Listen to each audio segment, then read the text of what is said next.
Start class 8 fundamental rights.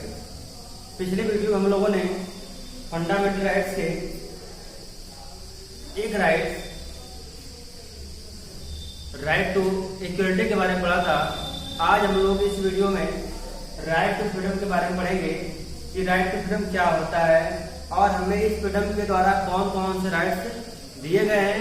ये काफी most important rights है। तो स्टार्ट करते हैं।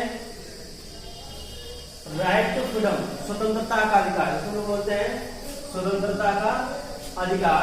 अब देखिए स्वतंत्रता का अधिकार है, यह आर्टिकल 19 to 22 तक है। इस आर्टिकल से लेकर के इस आर्टिकल तक इस फंडामेंटल राइट्स को बताया गया है। अब आर्टिकल 19, अब देखिए हम लोग प्रत्येक आर्टिकल्स के बारे में पढ़ेंगे, जैसा कि बुक में शॉर्ट दिया है, लेकिन फिर भी हम लोग इसको ब्रॉडली तरीके से पढ़ेंगे ताकि यह हमें आगे तक इसको हम जान पाए इस तरीके से। तो अब अंडर आर्टिकल 19 देखिए, अंडर आर्टिकल 19 जो आर्टिकल 19 है उसके अंदर 6 बेसिक फ्रीडम दिया गया है। देखिए the constitution guarantee 6 basic freedom to its citizen, means 6 basic freedom दिया गया है तो आर्टिकल 19 में। तो 19 में कौन कौन से 6 बेसिक फ्रीडम दिया गया है, वो वाला 19A है। तो क्या बोले 19A।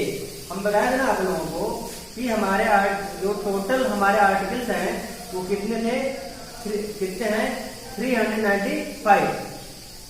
लेकिन अगर इस तरह से हम काउंटिंग करेंगे तो फ्री टाइम हो जाएगा वो 448 के लगभग है।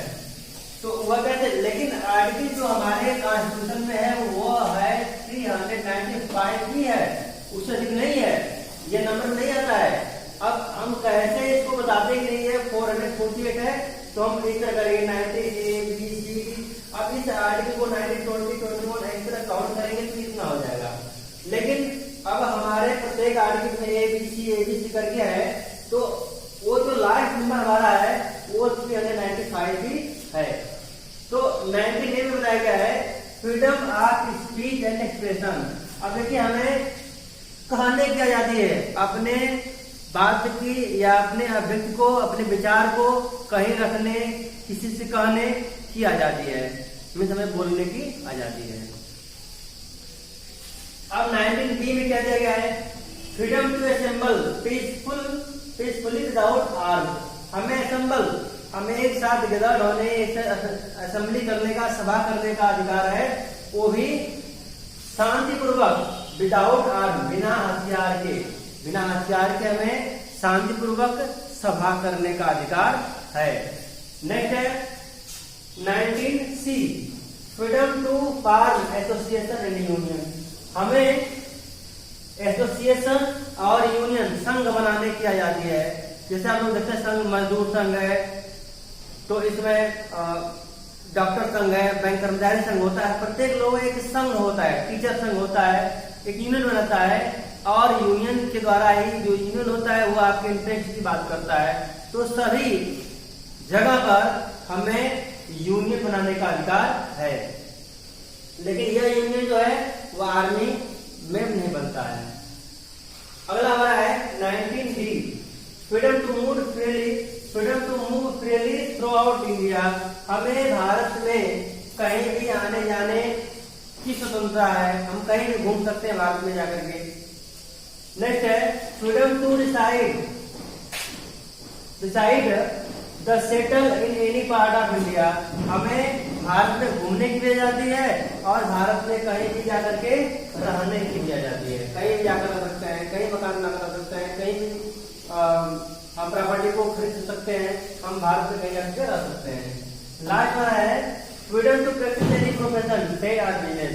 हमें किसी प्रकार की बिजनेस या जो प्रोफेशन है, ट्रेड है, वह करने की स्वतंत्रता है। या हम नहीं कर सकते कि ये जो ट्रेड है यही पर्टिकुलर यही करेंगे, नहीं।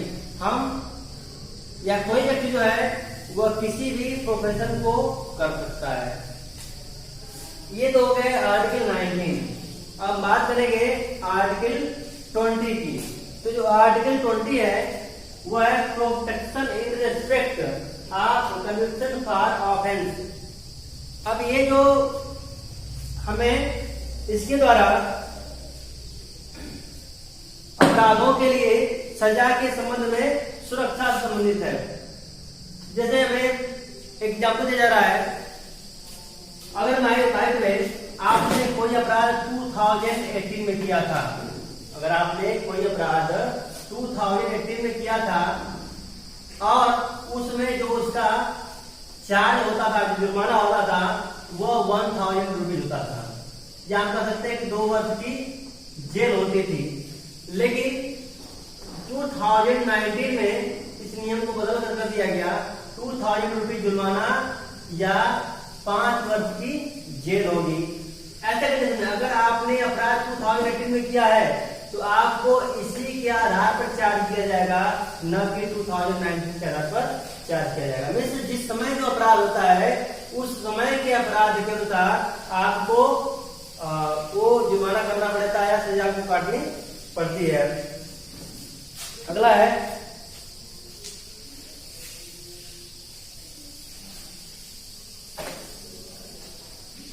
Protection of life and personal liberty. अब देखिए हमें अपने लाइफ में इतना आता है राइट टू लाइफ, हमें जीवन जीने का अधिकार है। तो जीवन जीने का अधिकार इसका मतलब नहीं कि हम जी रहे तो वही जीने का अधिकार है। हमें जीने के लिए फ्रेश इन्वायरमेंट चाहिए, मेडिकल फैसिलिटीज चाहिए, ये हमारा राइट्स है। ये हमारा राइट्स है कि हमें मेडिकल फैसिलिटीज मिलना चाहिए, शुद्ध वातावरण मिलना चाहिए, हमें लिवलीहुड मिलना चाहिए, ये हमारा राइट्स है। Article 22 protection against arrest of detention. अब देखिए अगर यह हमारा अरेस्ट संबंधित, गिरफ्तारी संबंधित यह आर्टिकल दिया गया है, इस आर्टिकल के द्वारा अगर पुलिस आपको गिरफ्तार करने जाती है तो सबसे पहले आप उससे गिरफ्तारी का कारण पूछ सकते हैं कि वह हमें क्यों गिरफ्तार कर रहे हैं। वह बिना आपको कारण बताए गिरफ्तार नहीं कर सकते हैं, क्योंकि आपका राइट है। दूसरी जो चीज होती है कि गिरफ्तार करने के बाद व्यक्ति को अपने मनपसंद वकील चुनने का अधिकार होता है कि वह अपने मनपसंद वकील को चुन सकता है, लाभ चुन सकता है। और इसमें एक और राइट आता है कि जो व्यक्ति होता है वह उसको अरेस्ट करने के बाद 24 आवर्स के अंतर्गत 24 आवर्स में उसको नजदीकी मजिस्ट्रेट के सामने प्रस्तुत करना होता है। यानी अरेस्ट कर लिए 3-4 दिन तक लॉकर में बंद कर देते नहीं, उसको 24 आवर्स के अंतर्गत क्या करेंगे, उसको जो पास का मजिस्ट्रेट होता है उसके यहाँ उसको प्रस्तुत करना होता है। ये हमारा राइट हो गया। कल के वीडियो में हम लोग दूसरे एक्ट के बारे में पढ़ेंगे, राइट, आगे प्रोटेक्शन के बारे में पढ़ेंगे। Okay, thank you.